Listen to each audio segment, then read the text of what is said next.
আয়নার আম্মু, তোমার কি হয়েছে? কথাবার্তা কও না, বলো কি হয়েছে?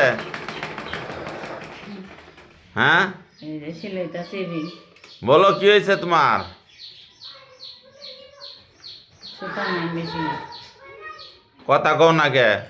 আজকে দুদিন তো বলে ভাত খাও না, কি কারণে খাও না?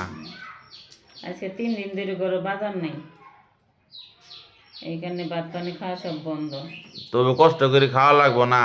খাই না গাড়ির ইনকাম নাই, ঠিক মতো গাড়ি চালাইতে পারি না, সরকার বাড়ির মুড়ো পানি, গাড়ি চলে না, টাকা নাই, যে কষ্ট করি এমনি তো চলা লাগবো।